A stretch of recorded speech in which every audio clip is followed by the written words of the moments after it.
This podcast is brought to you by Craft Beer and Brewing Magazine for those that love to make and drink great beer. To learn more or to subscribe, visit beerandbrewing.com or find us on social media at Craft Beer Brew.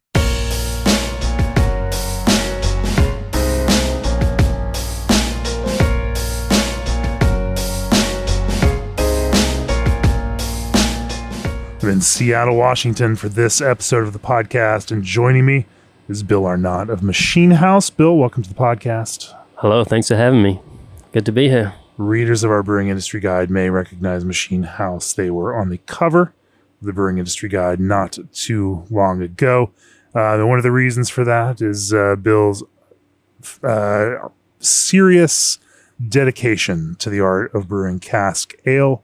The brewery here is very focused on cask ale. Number like 8, 10 cask handles here?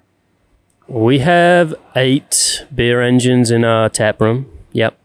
Sometimes we'll throw one on the bar as well. But yeah, we try and keep 7 or 8 going all the time. Yep. Cask fanatics here in Seattle who are have a focused beer program and a point of view.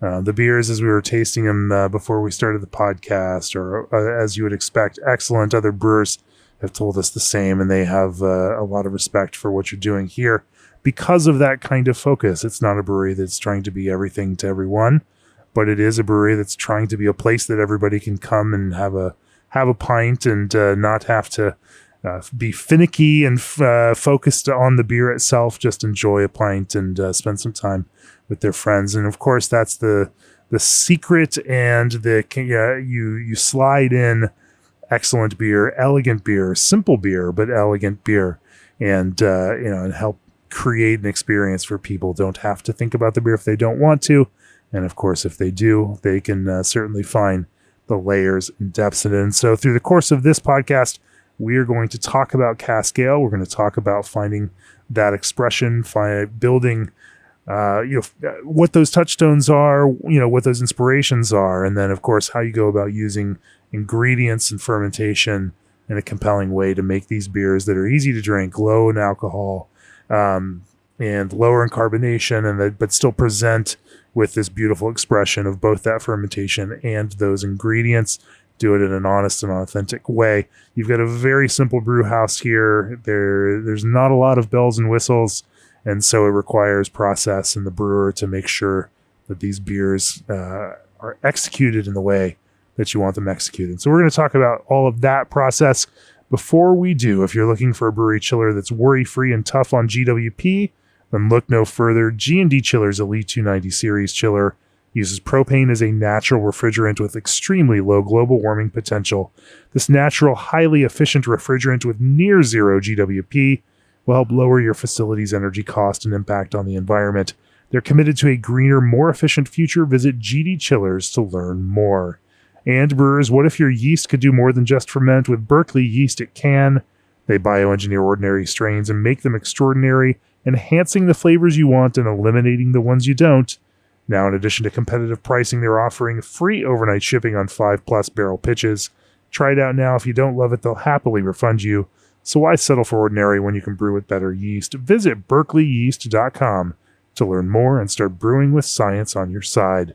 Also, a day in the life of a brewer is packed enough as it is, so why not let Old Orchard assist with R&D?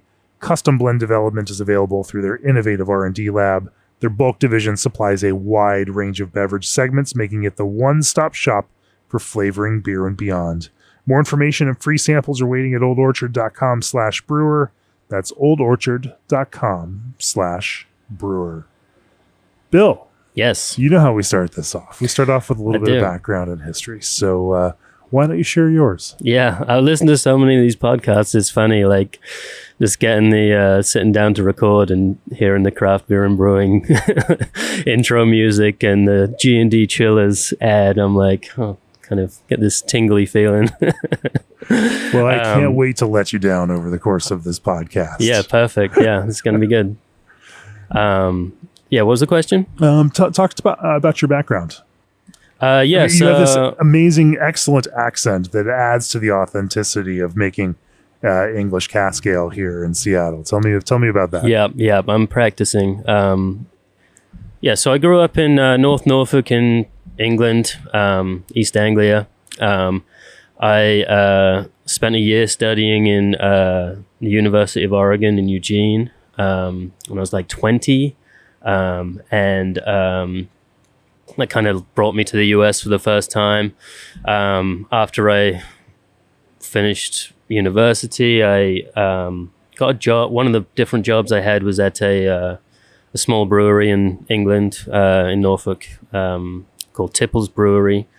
And it was just kind of a random job for me to get at the time. I'd done a little bit of home brewing, and I started working at this brewery as a brewer, with no experience really, but the owner, Jason, taught me how to make the beers that he was putting out, exclusively cask and bottle conditioned, real traditional English ales. There's a 5-barrel system in the UK, so it's like about the equivalent of 7-barrel in the US. But yeah, really simple English style brewery, bitters, mild, stout, open fermented, cask conditioned. Just kind of was able to learn there everything I was able to pick up. I worked there for a couple of years, and after that I moved to Seattle. That was 2010, and kind of unrelated reasons, but after a while I was still kind of interested in making beer, and I was like looking for maybe working at different breweries, applying for different jobs that were out there, but didn't find anything super compelling, or didn't get, there was a lot of people out there looking for those jobs, I think, at the time, whereas we had this little recession in 2008, which had put a lot of people were out of work around then. Yeah, and I wasn't super keyed in on like working in a brewery necessarily. It was just something I had experience in, so I was like, maybe I can do this. And I started home brewing again at that time, and just kind of part of it was, 2010 in Seattle, a lot of really good craft beer, hoppy beers, IPAs, but not really the English style beers that I'd kind of really grown to love at that time. You were like, that was peak Elysian time, right? Lots of space dust. Yeah, I mean, it may even be pre-space dust at that time. It was, but yeah, definitely heavy. At that time, I think it was, people were really going for double IPAs and really strong, bitter IPAs. And I like that stuff, but I missed the English beer quite quickly, right. Which I've been drinking since I was like maybe 17. In the UK, I'm sort of the weird young person that really liked the cask beer. It was like, I remember especially when I was like first in university at 18, everyone's sort of figuring out what they're drinking and what they like to drink. And some people have been drinking for several years at that point, but you're in the pub and like everyone's picking what they think is the cheapest thing, which would be like Carling or Foster's, like the cheap lagers at the pub. But I kind of noticed that like the local real ale was like slightly cheaper, and so I bought that and I really liked it. I was like, why isn't everybody drinking this like really good local cask bitter? And it's partly a price, but I think people just liked macro lager more, various reasons, but I just kind of stuck with it. Light, really, spritzy, low flavor. Yeah. It makes sense. I drank all kinds of stuff, but definitely got a flavor for like those local real ales at the time when I was like 18, which is maybe unusual. I don't know how many people in the UK at like 18, 19 get into drinking the like these local cask ales, but I loved it. I thought it was great. I kind of just kept with that, and then working it. Some of it's going to come back, and in fact, I hear some whispers that things are coming back like that. Because I think at some point every generation doesn't want to drink their parents' beer, but they are okay drinking their grandparents' beer. Like then it feels cool again. If it just skips a generation. Yeah. It may have become uncool enough that it's cool again. Whatever it takes. I think it's great. It's just like,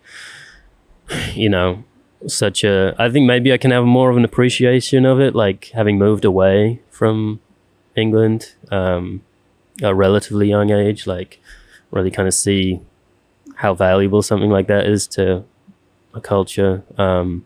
And it just doesn't make a lot of sense in a lot of ways, like logistically, practically, even on a sales marketing level. Like, so how you continue something like that is definitely a challenge. But yeah, there's probably different analogies to that kind of thing. Sure. But so you couldn't find a brewing job here in Seattle, and instead you decided to start your own brewery? A little bit like that, yeah. What happened was I was playing on this football team, and one of the other By guys, football, you mean soccer? Yeah. Indoor soccer team, absolute rubbish, but it was really fun. And one of the other guys on the team learned that I had been a brewer back in the UK, and I was home brewing and stuff, and he had a kind of a dream of opening a brewery. So me and him got to chatting, and we kind of just like went pretty fast at that point into planning on opening something. I think I was like 23, maybe 24 at the time. So, and I was working like minimum wage landscaping jobs, like gardening in rich people's gardens at the time. So I didn't really have a lot going plenty on. Of Microsoft and Amazon execs up here to Yeah, some really, really nice gardens. I do miss that sometimes. It's nice. Not so much in the winter in Seattle, but anyway, we got talking, me and Alex, and ended up making a plan to open a brewery. It wasn't a huge plan on what we would be doing or anything at the time, but I was excited. It seemed like something fun to do, and didn't take it too seriously necessarily, but yeah, I got really into it and ended up becoming Machine House. We kind of formed everything in 2012 and opened the first week of January in 2013. At some point in the planning process, I must have just put my foot down and said, like, let's do English cask ales. Like, this is what I know how to make, and nobody else does this here, at least like in a super dedicated way. I think over the couple of years when we were sort of planning, I was like, I'd gone around and like tried cask beers at different places here, and gone to events where they were like, this is a cask beer festival, or this is, the wall of casks. And I was just kind of disappointed from a English perspective of like knowing what really makes cask beer pretty special and like makes it really good, which is kind of relatively sort of understated. I like this elegance theme you've been talking about. We'll talk about understated elegance. These events and it was a lot of it's how many things we can stuff in a firkin, right? Yeah, a lot of that, and maybe just a departure from the sort of the culture and the craft and the real dedication to like making it a really nice simple presentation of something quite simple, really. And I just had the impression, like, with my limited experience from working in England, that we could do something a little better than what was around at the time. Definitely different and maybe more like traditional than what was around at the time. I don't want to like totally trash it. It was very much like an American craft beer version of cask ale that was around here at the time. And honestly, people seem to really like it, which sort of was a little bit baffling to me, but they don't have the baggage of growing up with it and like understanding like how it feels exotic, sort of feel like here it should to be. An American audience where it felt just normal for you. Yeah, and you may love or hate putting jalapenos and Thai basil in a beer, but that's a different thing to cask ale. Like I wanted to sort of like present those things as a little bit separate. All right, so that's an interesting time to launch such a focused brewery. Now, we don't look twice at a brewery. Or I should say, by the late 20 teens, we saw a number of focused breweries starting up, focusing on lager brewing, focusing on very dedicated things, and having that same kind of tight approach to beer. But in the early 2010s, when you got started, that was certainly not the mode that most people opening up a brewery and tap room would have done it with. They were thinking about how we make a bunch of things that appeal to a bunch of different people, and we're going to have an IPA and a wheat beer, and we're going to have some other things here, and they're going to make that. So coming at it from this Cask perspective, and then needing to think about what a beer program looks like in order to satisfy people, becomes an interesting creative challenge. I want to talk to you about how you worked on beer lineup then, and then how that has transitioned to the beers that you make now and what zone they play in, because you still are creative. It's not as if you don't do anything that pushes on some of those edges. You just make very careful decisions about where those edges are for the beer you make. Before we do that, Indie Hops brings Oregon's natural wonders to brewers, celebrating 16 years of delivering compelling new hop varieties along with classics that thrive in Oregon terroir. Indie is the original source for Strata Luminosa, Lorien, Meridian, and their newest variety, Audacia.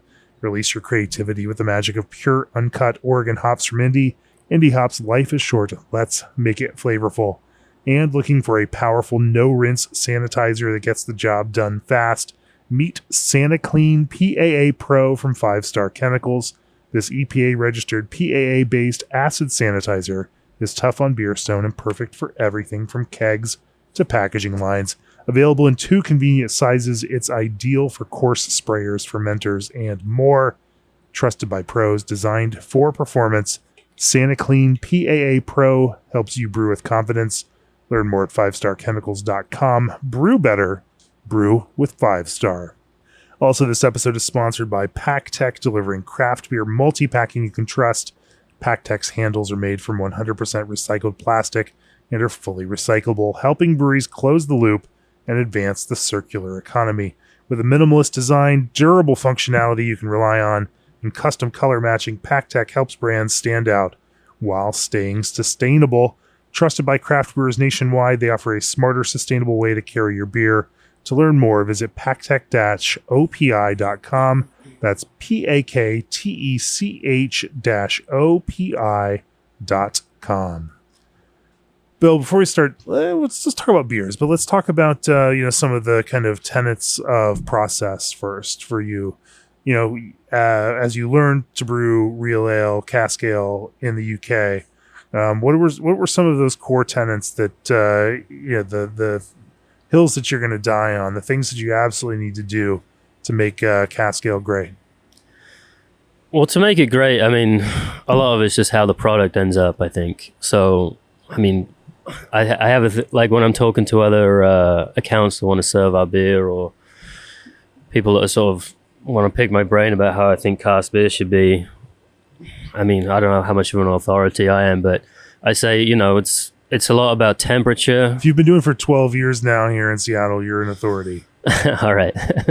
I don't know, probably English people listening to this be like, I don't know what you're talking about, but I would say, it's about temperature, it's about clarity and freshness.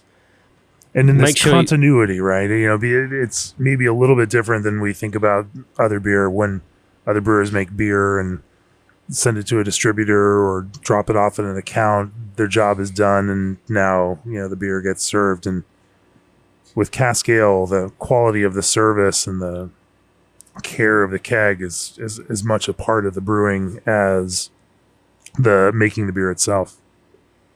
It really is, and that's maybe the biggest challenge of trying to do something like this here, where you don't have that dedicated culture in the from the retail side, from the pub, the bar, the restaurant, wherever. Right. I mean, we've tried putting beer engines and cask dispense systems of different kinds in all kinds of different places over the years, and had varying success, I suppose, because you do as much as you can, but you're depending on them depending on the account to treat it how they should, and that's tough because you have American craft beer bars who are like considered the best in their industry, like absolutely like the best places around, but generally even the best ones don't really know how to treat cask ale in a traditional way, and certainly not have the infrastructure to do it. So you're already trying to it's definitely a bit like trying to get a square peg in a round hole. Like, but it's worth it to try and provide that to customers that want it and do it in the best way possible. Yeah, if you think requiring your account to buy your glassware is a tight restriction for getting a draft handle or account, wait until you embrace cask ale, and Bill then makes sure that you can cellar this properly and make sure that it's served appropriately through that process. Yeah, I mean, there's all kinds of challenges like to sell this style of beer in this market, but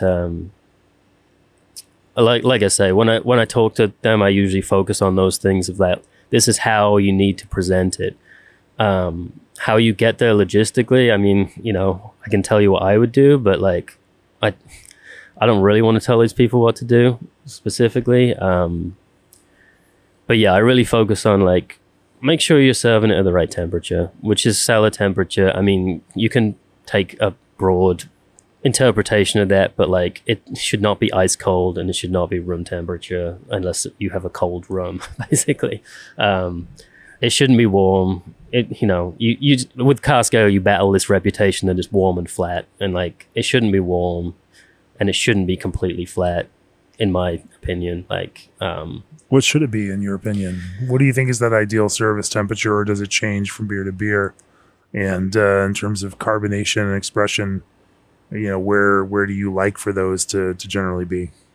I accept, like, if I'm in the UK, like, and I'm in a good pub, like, I kind of go with what they're doing. But for my choice and for my customers, I think of cellar temperature as being broadly, sort of 50 to 55 Fahrenheit, and I lean towards the 50 area. And then in the summer, I'll go a little lower because it's hot and people, summer in Seattle keeps getting hotter. So I'm like, dip it down to like 48, 49. Literally nobody's going to complain. I mean, you can serve it at 55 and it'll be nice, but then if somebody's sipping their pint for half an hour, then it ends up being 65. Like, nobody wants to drink that. So you have that issue. And with carbonation, I probably try and keep a little more carbonation in my ales as I'm serving them than brewers and pubs in the UK. Partly, I just like a little bit more carbonation in it. You can only have so much if you're pouring it through a beer engine. You really can't have very much, otherwise it's going to be too foamy. But I like for there to be some. We don't serve our beer unless it's like specific northern English people requesting it. We don't serve our beer through a sparkler. We can get a nice head with the amount of carbonation we have without using a sparkler, so more of the CO2 is retained in the beer than getting kind of knocked out into the head. Hopefully I'm not getting that wrong. But that's my way of doing it. There's all kinds of ways we can get, we sell such a small proportion of our beer to other accounts that sell it on cask. I try and make sure it's really going to be served in the best way possible. But the fact is, it's kind of out of your hands a little bit at that point. I mean, the proof's in, if they keep buying casks and selling them and their customers are happy, then they're probably doing all right, It takes a special kind of love for that. But, again, in major metropolitan areas, I know that talked to Mike from Duchess Ales, and he got his start making cask ales for bars in New York City, and there were a certain number of bars that were serving an audience that wanted cask ale, and there wasn't a great source for good local fresh cask ale, and so there was an opportunity for him there. That's fantastic. There's there's actually some really interesting. Yeah, I love going to the Brick Store Pub in Decatur, Georgia, because their beer director Neil's got the Cask bar upstairs, and he's got 4 Cask engines, and then of course has everything from casks that Sierra Nevada makes of pale ale, so you can get their Cask Sierra Nevada pale ale, or obviously always get some sort of Creature Comforts cask ale there. And there's just something that's every time I'm there, I just drink cask ale because there's just so few places that I can get real ale, and it's also fun to drink those beers and that kind of experience. But it does take a love, to make sure that these are not beers that you're just gonna randomly encounter because someone put it on tap and you're like, that get on tap. Like, there has to be a deep intention to have that on there. But let's move past the draft and the service question and go back and talk about making the beers. And so when you thought about making the beers, you've got 4 core styles that are pretty common in that kind of real ale zone. Talk about the kind of the center of your brewing process, or the center of those styles. Yeah, I mean, really, the center of it is session beers, using a lot of malt forward recipes, and bitter and mild is kind of where it starts. Right. When we first opened, we had 3 beers. We opened in 2013 with 3 beers that were just called bitter, mild, and gold. And so to me, those are the 3 that you're hitting the key points of like what you want in the good English cask beers, like that. But also, with just using 3 beers that are completely unique, that don't exist here at the time, like nobody was doing those styles at the time. So a dark mild, which, is a simple session dark beer, like 3.7%, really light bodied, but full, flavored, lots of caramel, roasty malt character, a really rich, deep flavored beer, but the drink's super easy. I just kind of fell in love with that style, drinking them in Norfolk, my early 20s, and I was just like, nothing exists like this here. I mean, you can have a nice brown ale, you can have a nice porter, but something like that, I wasn't really ever sure if people would like it or not, but I just this is something quite unique and, really good, and make that one of the cornerstones. We hit a best bitter, which, is maybe the most sort of fundamental style of English cask ale. You can make bitters in all different styles, but and bitter is probably the style we make the most of now, because we have 2 sort of year-round flagship-ish bitters. We have our best bitter, and then we have Cambridge bitter, which is basically an ordinary bitter. It's 3.8% versus the 4.2% best bitter, and probably of our regulars that come in all the time, they drink those 2. Some of them drink the best, some of them drink the Cambridge, and they don't vary too much. They just drink those all the time, and that's sort of typical of sort of British cask beer drinking culture. We have to give it to the British for the ace marketing on this, having a beer style called ordinary bitter. Yeah. Ordinary, because yeah, you want it to feel glamorous, right? I don't know how that ended up being called that. some story behind it probably, but we used to call it session bitter, I suppose, when I was brewing back there. Session bitter or best bitter and premium bitter. I don't think they had the same modern day marketing sensibilities we have now. Sure. It's funny. We sort of mild and bitter. I mean, they sound bad to modern consumers, basically.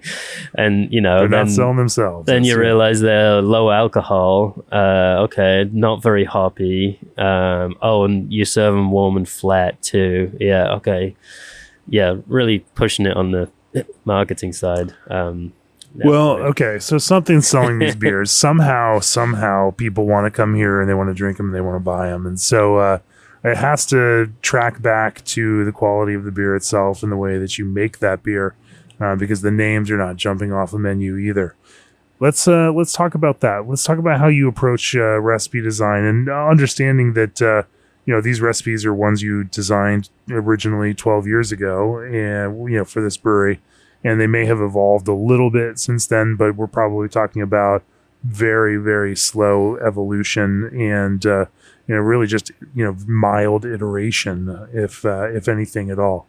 But where do you start thinking about when you start thinking about beer design and recipe? Because quality of ingredients is incredibly important in this beer. And, because you're talking about such a small beer that has so much malt flavor in it, that the quality of that malt is important. How do you think about that from a recipe design standpoint?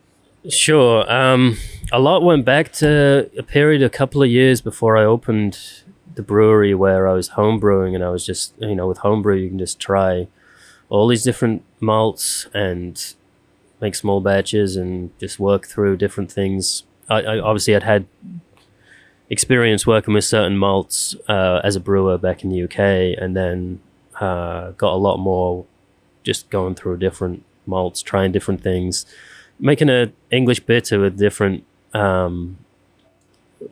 just adjusting a different crystal malt from Thomas Fawcett or from Crisp or from Simpsons, or adjusting the gravity or the hop combinations or the yeast strain, finding what I liked, finding what I think worked well. And a lot came from that period. And honestly, I wish I had more time now to try different stuff out in that same way. And, there's so many specialty malts or base malts, yeast strains, water profiles. I mean, you could endlessly try different things. And I try to do as much as I can. But over time, you sort of find the things that you like and then come back to them. And at this point, we're almost 13 years in now. It's like there's a lot of beers I've made so many times, and I've tweaked them a little bit over and over again. Our dark mild and best bitter I've been making since the beginning, and just made little tweaks here and there, keep going, make little tweaks, and they become the beers they are today versus they were in 2013. And then other beers where I've just made them every year, maybe once a year for 8 or 10 years. And I just look forward to them each time. And almost over a year, you can't almost forget what it was like and what you wanted to change.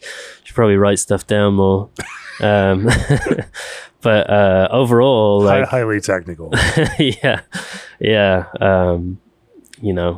I'll get there one day. But yeah, like we were just talking about this, we make this fresh hop Simcoe bitter every year. It's a session bitter brewed with fresh Simcoe hops. And it's just one of my favorite beers of the year. And we basically just made the same recipe every single year for at least the last 5 years, I'd say. And it's cool. It's cool. Don't really need to change it too much, but what makes it good? Tell me about the recipe. Walk me through from grain to hops and how you go through it. I mean, it's pretty simple. Like English bitter, you're going to start, ideally, if you can afford it, with some nice Maris Otter, crisp Maris Otter, Simpsons Maris Otter. We use Simpsons. And then a nice crystal malt. We used Simpsons Crystal T50 in that one. Not too much. I don't know the percentage, for a nice base. And then we hop it in the kettle with East Kent Goldings pellets, like a typical fresh hop beer. And just like a typical, yeah. And then hop back it with, what is it, about 10 pounds a barrel of fresh Simcoe that we get from Loftus Ranches every year. And so you're team hop side. Team hot side. Yeah. Without going too much into that thing. Yeah, so, this beer, it's coming out next week, which is like late September. I mean, the time that fresh hop beers should be coming out. And it's those fresh Simcoe just give it this really nice, it's not super intense, but it's this really nice stone fruity, peachy kind of aroma that is not super traditional English bitter, but that just works really well, especially with a really estery yeast profile, which, you talk about ingredient choices, like, I've worked through a lot of different English ale yeasts and found the ones that I really like for different profiles, the more malt forward profiles, the more hop forward, or the paler beers versus mild stout porter. All right, well, let's talk about that, because now slotting in certain English yeasts for specific styles sounds like a fantastic way to drill down onto this. Before we do that, for over 50 years, Prairie Malt has been producing high extract malts forged from the fertile soils of Saskatchewan. As proud members of Board Malt, one of the largest malt companies in the world, with 27 malt plants in 16 countries, their North American malts are complemented by a wide variety of base and specialty imported malts from around the globe. This year, Prairie Malt is partnering with Roadhouse Brewing Company and Melvin Brewing Company to pour an unforgettable lineup of beers at their shared booth at this year's Great American Beer Festival in Denver, Colorado from October 9th to 11th. So stop by the booth, sample some award-winning beers produced with excellent malts, and learn more about why malt from bigger is better at prairiemalt.com. Also, Senos, the new leader in AI-driven fermentation, sensing analytics, and control for the brewing industry, is now taking orders for the most advanced intelligent sensing technology, the Senos M3, the hardware connection into their Senos system. The Senos system platform delivers real-time fermentation control and predictive insights, giving brewers the tools to monitor key variables, detect issues before they escalate, achieve consistent outcomes, and eliminate waste with every batch. The Senos M3 is a modular intake sensor that delivers continuous, real-time monitoring. The M3 captures 8 critical fermentation parameters throughout production. Turn your tank into a smart tank. Order your Senos M3 at senos.com. That's SENNOS.com. And Brees Malting has been involved in the craft brewing community ever since it was established in the 1980s. Today, Brees offers the largest production line of specialty malt and is continuing to innovate.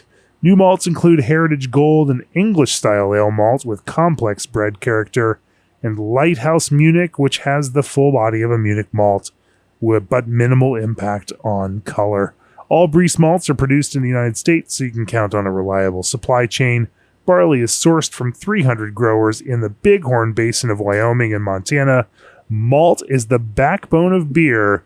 Check out why so many craft brewers trust Brees for their specialty malt at brewingwithbrees.com. All right, Bill, let's talk about fermentation now. You just teased me with this bit about matching yeast to styles for the right kind of expression. And so I want you to tell me more about that. Where does it start for you? Talk to me about that yeast experimentation and what you in a broader sense, in a certain, we'll start with ordinary bitter or best bitter, in that kind of smaller scale bitter, what did you find didn't work? And then how did that lead you to the yeast that you have landed on and why that does work?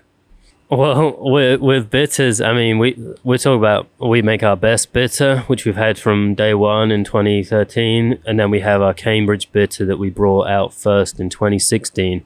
And they actually use different yeast strains. That's part of what makes them very different.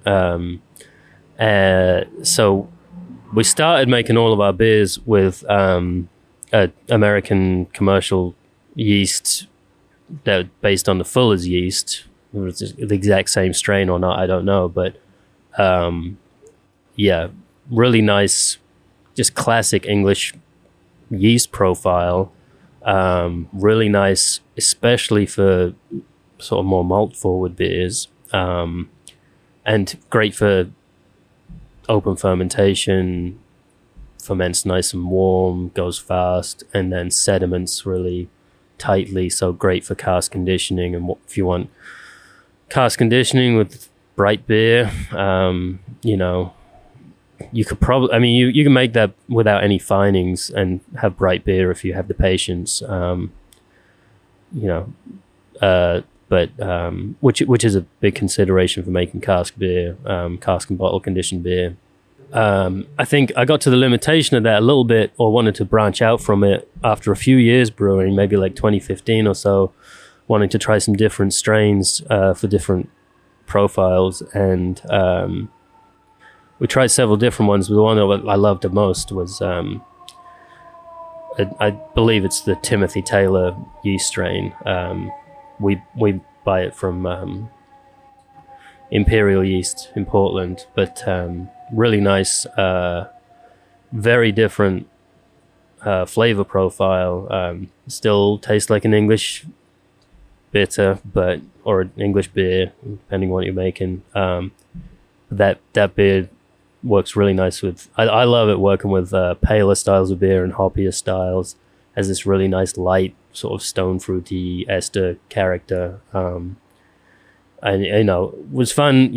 In our old location, we were doing all open fermentation, and that was great there because that was a proper top cropper, so we just scrape the yeast off the top for harvesting for the next batch.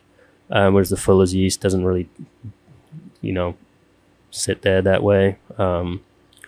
So that was really nice for using in the open fermenters as well, which we don't have here yet, but just have to create the right scenario for that. Yeah. I'd love to, my goal, so we moved our brewery in 2 years ago, and my goal was to build a fermentation room where we could do open fermentation, and in all the madness of trying to build out a new brewery in open as quickly as possible, during still kind of pandemic times. Like, it's just, we ran out of time and money, but maybe we'll get there. I like doing the open fermentation, but basically we just ferment with unitanks now, without any pressure, and I'm quite happy with the results, honestly. Like, I'm sure it's different.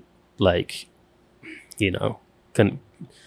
our customers seem to be happy both ways, and I'm quite happy with it too. So you brew on a 7-barrel system. Your unitanks are still, it's not like there's a ton of hydrostatic pressure because they're such small tanks. Yeah, there's it might be a different scenario if they were taller conicals and just had more liquid in them and were creating more of that pressure on themselves. But at this point, they're just, there's not a ton of liquid in there to create that kind of pressure. Yeah, the pressure, yeah. I don't think that's really there. But, when you see those open top fermenters just sitting there completely wide open, and the way that is able to sort of breathe, is quite unique. It's hard for me to know. Certainly not from any scientific perspective, like what the difference is or how much difference it makes. The beers have been coming out pretty good, like how they are. It's maybe possibly a bit more of a romantic, like wanting to have these open fermenters. I do love that you can make beer that way and it can taste really good, and it kind of scares some brewers a little bit, but it's like, that's how I grew up brewing in the UK, and so there's something beautiful about it too. Also, obviously, I've been through the old open fermenters at Anchor, Russian River's open fermenters. I love the even in the pilot brewery at the Sierra Nevada brewery in Mills River, they've got little squares and open fermenters. In the pilot brewery, it's just spectacular when you watch beers being fermented in that. It actually, especially for people walking through a brewery, being able to see that and understand what fermentation is an incredibly cool thing. Yeah, absolutely. It's definitely cool. The other thing about like how we, I kind of just started the brewery with replicating what I brewed on in England, which was not the best way of doing things in retrospect, but it was just how I knew and how I wanted to recreate it. It was also a lot more budget friendly, and I think more the way people were doing things here at the time. But they were open fermenters, but they were also just like single wall fermenters, Right. just sitting in a vaguely temperature controlled room, and that was just what I worked with for 10 years. And so no temperature control. We didn't have any glycol for 10 years until we moved to this spot, and our beers came out the way they did, and almost through lack of ability to control it, we just sort of worked with it. And now I'm with conical jacketed unitanks and glycol. I'm having to sort of try and replicate that. How do you replicate that kind of? I mean, so these English ale yeasts, you'll kick off the fermentation, and they're just, without any temperature control, a single wall tank, they're just going to rip up to like into the 80s, and they seem to like it. I don't know, like, I don't know about the how the yeast viability continues if they get really high, but like And ester production still stays where you want it to be even when it gets that hot. Yeah, I mean, it's a lot of esters, right? And that's what makes English bitters taste the way they do, in my opinion, in my experience. Taste different. You can ferment a little cooler, it'll taste a little different, maybe a little cleaner, maybe a little less estery. But those two yeast strains that I've used the most, I mean, that was just how I did it. I didn't have a choice, so that was how they fermented.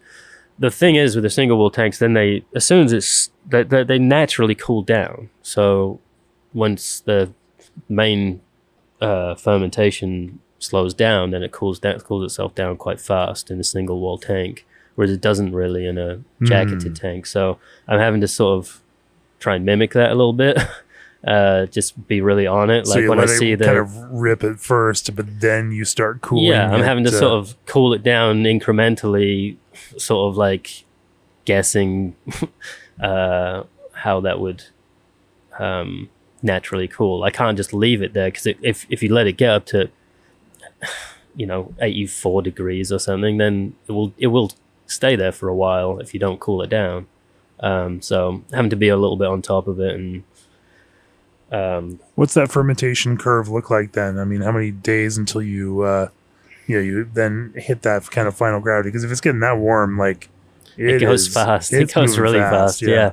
Yeah. I mean, a lot of the bitter and mild I make is kind of like 2 days, and then you want to start, and then it's like definitely calming down. And what's that trying cooling? to cool How it down. long? How slowly do you cool it down? Oh, maybe over the next 2 or 3 days after that. Maybe 2 days in an exaggeration, but overall, the curve is probably 6 days total. So let it kind of rip for a couple of days, cool it gently for a couple more days. Broadly speaking, depends on the beer. I make different, that's more for like real session ales, bitter, mild, session pale ale. And sometimes if I make like a really light pale ale, I'll want to like keep the temperature a little lower. I mean, having the chance to do that with glycol in the building, I can actually like choose to do that now if we want to. When you chill it down, what do you chill it down to? So firstly, when I'm, at that peak fermentation temperature, and I can see it starting to, it's getting close to terminal gravity, I'll just trim it down like a few degrees at a time. And then once it's really obviously done, ideally it's like no higher than maybe like 65. And then I just knock it down to 45. Hopefully most of the yeast drops out, and then I'll transfer it to another tank where essentially like a packaging tank. So in the packaging tank, then after a couple of a day or two, with packaging, I have like relatively bright beer at that point. Depending on the beer, sometimes I add biofine to try and get it nice and clear. We don't use any isinglass or gelatin like traditional cask breweries would do. And You're just a little more vegan friendly than that. yeah, that's it really. Isinglass and gelatin work really well, but yeah, I don't know if people want to have that in their beer all the time. Yeah. That's fair. So, and then we let it ferment all the way down, and then have it in a packaging tank, and then prime it with conditioning yeast and dextrose for conditioning in cask bottles and cans. So it's not the like super traditional method of just packaging, a little bit before terminal gravity to let the residual fermentation just condition and carbonate in casks. I've tried that and I just couldn't get the consistency that I really wanted. So I think for our products and our market, it just works better for us to do it with that method. Conditioning with a really measured amount of dextrose and conditioning yeast. Who knows? At some point, I might change that. So, what kind of conditioning yeast do you use, and that's different than your primary fermentation yeast? Oh well, there's different companies make it. We use this stuff from Fermentis that's called F2 yeast. They just call it cask and bottle conditioning yeast.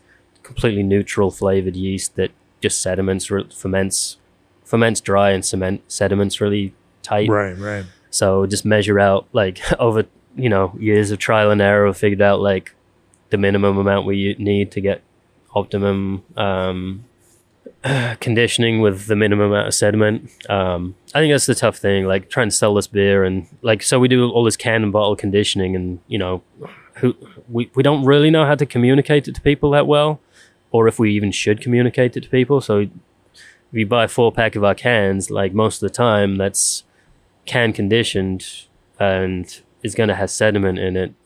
So we want the minimum amount possible. So if you pour it in a glass, you can pour it crystal clear, minimum sediment. But the cool thing is, and we've tried this different ways and taste tested to verify. I mean, the can conditioned beers taste so good. I mean, like it's partly like we want them to taste like English cask beers, like replicating cask beer, but it's also you get so much just that freshness and just like a really nice flavor from the can conditioned beers.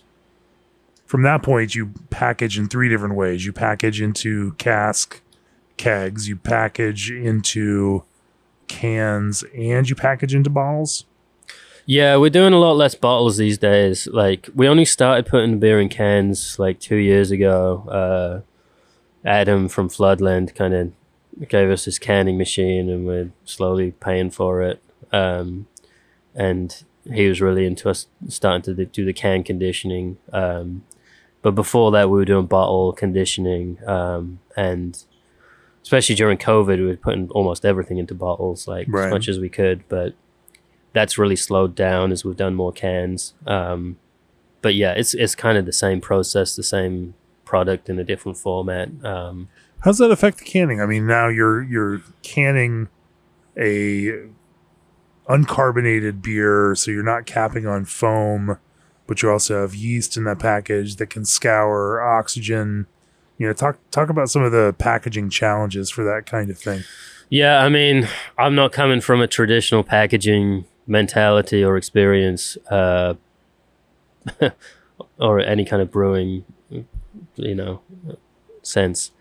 But so yeah, probably for other people, it kind of scares them to package on like just no foam on like raw beer surface. Cans get purged, can them, and my guess is that fermentation in each can continues pretty quickly. There are interesting approaches to canning out there that I've seen. I love at Ommegang in New York. There, this kind of approach to warm bottling. Oh yeah. Because again, everything becomes bottle conditioned, and if you haven't, as a brewer, you look at it, you're like, this is a warm bottling line. It just feels wrong on so many levels. I don't understand this at all. But of course, that's part of the process, and then everything goes into a warm room after that, and then properly carbonates, because everything's bottle conditioned. So it makes sense in that regard. It just feels strange when you see it. Yeah, for sure. And I'm not like measuring dissolved oxygen or anything, so I don't know. Maybe I should do that at some point. But yeah, I got to assume you purge the can, fill it with beer, cap on it, and then the fermentation starts. I would guess I'm pretty sure, just based on how the cans feel, you can feel them bulging up. Like it's within 12 hours that like they're beginning to ferment, and so that's gonna start to eat the oxygen that's there, and produce CO2. So how much, if any, damage is done by exposure to oxygen for those first 8 to 16 hours? I don't know. I mean, I like it. I'm happy with it. It just works. It doesn't keep me up at night. It just I don't works. know. I just, yeah, and I think you just get longevity because it's like, naturally conditioned. There's yeast in there, and it just, it can sit there. And I'm not that, we do some draft, like force carbonated and force carbonated cans, and those fade so much faster. Yeah. We're on this tiny little canning machine that they taste great. Like we've got it pretty dialed in, but it, compared to the can conditioned beers, it's a very different product. Yeah. Sure. Well, let's go back and talk about some of the other beers, and then the other any other approaches to both malt and fermentation there. Because you do also get into dark mild. You get into some different kinds of darker English malts, and you also teased us with even more yeasts beyond these styles. Let's talk about those two things. In terms of darker styles, whether that's dark mild or even stout or porter. How do you think about using English specialty malts in those beers? Yeah, it's fun because doing predominantly cask conditioned beers, dark English beers just really sing on that platform, just served that way. Cask conditioned at cellar temperature, people love nitro, but I feel like a really nice, like our oatmeal stout on cask, it's about to come out. I feel like it's just like perfect. Like you just can't get better than that. And our dark mild is really popular. People love it. So it's just fun to play around with them and just make more of them. We do our dark mild year round, I guess. Because we always have that one on, I usually only have one other, like, sort of dark seasonal cask ale, right. For the most part. We make a really nice oatmeal stout. Right now we have this export India porter, which we've made a few times, sort of loosely based on a old Ron Pattinson recipe from Barclay Perkins or Tetley or somebody, I'm not sure. I think it was Barclay Perkins. The last time I had a export India porter was at the Colonel in London. Yeah. They're a big inspiration for sure. I've had that beer, and that's it's a big inspiration. I love that beer, and had different iterations of it. I love making those styles. We make a nut brown ale. We did a Irish extra stout earlier this year, and they always just, I don't know, like just really work nicely on cask and bottle conditioned, can conditioned. Sure. So talk to me about the specialty malts in these. What's going to give you the kind of flavor that you're looking for in a stout or a porter, and then how do you then line that up with the right English yeast that's going to give you the proper character around that? I pretty much always use the Fuller's yeast for stouts and porters. Yeah. I just feel like it's so foolproof, and it just works really nicely with those flavor profiles. And then for the and flocks out and everything else and gives you a clean it's just kind of convenient as well. Yeah, because nobody wants a gross, cloudy stout. No, and just practically, it's like the yeast that you're using most of the time. It's nice the more beers you can make with it. Just so you don't have to buy in something special or buy in something different, or keep a yeast going to get the value out of it. And then I'll use different malts for different beers. I mean, I guess that's how I try and differentiate them a little bit. I use these Baird's specialty malts a lot for a lot of our beers, both their crystal malts. Baird's our dark mild is Baird's chocolate malt is definitely a really fundamental part of that. I don't know, the different English chocolate malts, you can substitute them for sure, but they'll have a slightly different characteristic. I'm not sure how I could describe them. I mean, one thing I've used a lot more lately is brown malt. It's kind of like slightly weird. I just love it's this like kind of harsh, bitter, almost acrid kind of like. I don't know. It's toasty, but it's like quite astringent, and like getting that in the right amount in different beers, even in like a paler beer like a bitter, just be so satisfying on the palate for me. And so I've been using that more in different beers, really just enjoying small it. Percentages, or generally, yeah. I mean, the funny thing is, like, if you look at some of the historical recipes, they're using quite large percentages of brown malt. But I don't know, like, what was the brown malt in Sheffield in 1915, it was maybe different than what it is, today. I don't know how accurately it's sort of continued in that way. But yeah, I really like that as like an interesting component, getting that astringent flavor in the right amount. Just like for those beers can be super nice, and maybe different. It's hard to compare. The right amount of astringent flavor. Yeah. I mean, that's maybe. This sounds very counterintuitive at this point. Yeah, exactly. But that is kind of my point. Is like everything wants to be maybe a little bit more clean, sometimes more dry, sometimes more sweet. But something like astringency, chefs probably know this, like the right amount and the right context, like that can really make something. Kind of elevate something and maybe give it that elegance we're talking about. But you gotta be careful. It can get pretty gross pretty fast. That's sort of my perspective. I think I'm trying to think of a beer we used brown malt in recently. It's just something I feel like I'm coming back to more and more, where I'm like, that's what's gonna kind of really take this beer where I want it to go. Is some astringent brown malt. Yeah, totally. Yeah, everyone gets excited by different things. Yeah. God, yeah, that brown malt just hits the spot. Oh, all right. You have some strange fetishes here, Bill, but I'm not going to kink shame you on your brown malt astringency. I'm sure everyone knows what I'm talking about. Like, everyone's been like, oh yeah, that brown malt. It's, that's where it's at. Well, all right.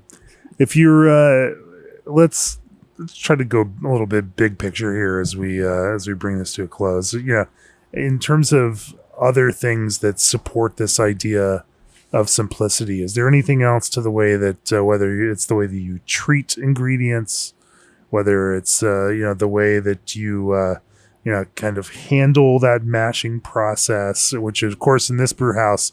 This is a very, very simple brew house. There is a very manual brew house. And so any care that you take, is on you as the brewer to make sure that you are treating all of these things gently. In terms of achieving simplicity, but also excellence in these cask ales, is there anything else you can identify in terms of your process or in terms of the way that you keep or select ingredients that you think supports this idea and that helps these come together with this kind of quality?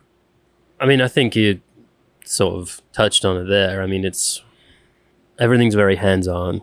I'm the only person that makes the beer here these days. I touch every part of the process, from ordering the grain to putting the pack tech on the 4-pack. So it's, I kind of touch every part of the process. I mean, it's very hands-on, I've always called it sort of a quite primitive brew house, quite primitive process. You know, sometimes I sort of have anxiety about that. Like, I see other people's breweries and I'm like, oh man, like everything looks so good. Like, you have all these equipment and processes, even smaller breweries than us. We have Flying Lion up the street here, who is a smaller brew house than us, but like, you know, they've got it really engineered, really dialed in, you know. And so I'm kind of like, wow, like, what am I doing over here? Just like stirring in 500 pounds of grain with my hand, with my paddle. But yeah, I mean, it's hard to tell. You do it the way that brewers have done it for hundreds of years. Yeah, for sure, and it can be done, and it's not a huge deal to me. It's just how we do it. What difference that makes, I'm not really sure, but I mean, the thing I've had with different, you know, I've had different brewers work with me over the years. Right now I don't have one, but it's always just attention to detail that you build over time and get to know all the ingredients, how you're handling them, the process, the fermentation, the product, all the way down to the line into, you know, we've always had a tap room in the brewery. So like then, and honestly, almost always our brewers are bartenders as well. And I bartend as well. So it's like, I get to see it all the way down to like giving the pint of beer to the customer and seeing how they react to it. And seeing how it's pouring, and, you know, that's, you know, I think different scenarios of all different breweries, but like maybe quite fortunate to be able to do that, see all those different parts of it, stay in touch with all those different parts of it, and get to see it from start to finish. And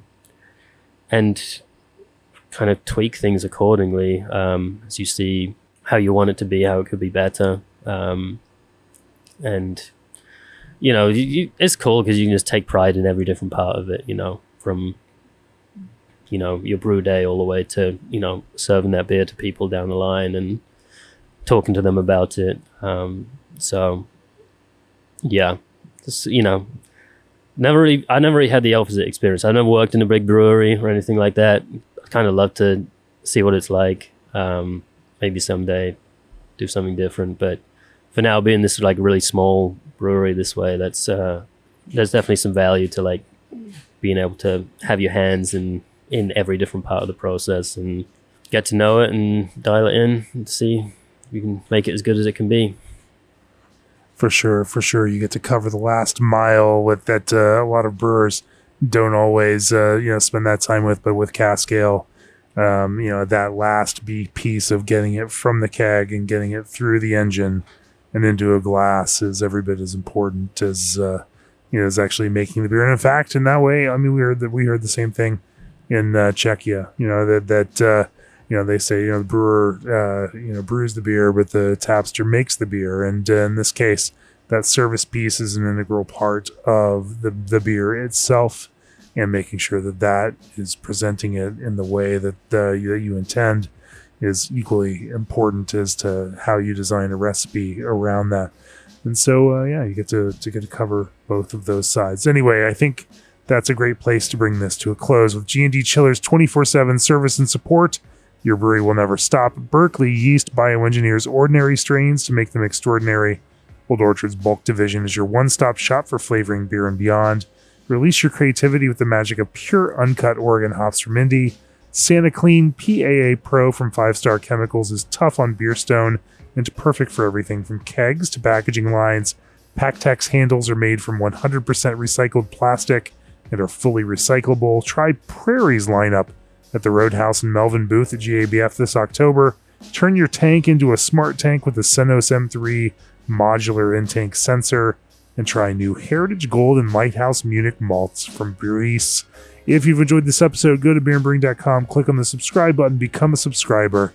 And if you're a professional brewer out there, become an All Access subscriber and read the case study on Machine House that Joe Stang wrote and that we put on the cover of the issue a while back. Bill, if people want to learn more about Machine House, either come visit you to enjoy these beautifully poured cask ales here in your tap room, or to just learn more about the brewery in general out there in the digital space, where do they find you? Yeah, please come visit. We'd love to have you. Pour you some beer. You can find us at machinehousebrewery.com and at Machine House on social media. And yeah, come find us. All right. Hashtag hot side hops. Sorry, could not help but get that one in. We're looking forward to some fresh hop cask beer soon. Bill, it's been great talking with you. Cheers. Thanks so much. Appreciate it.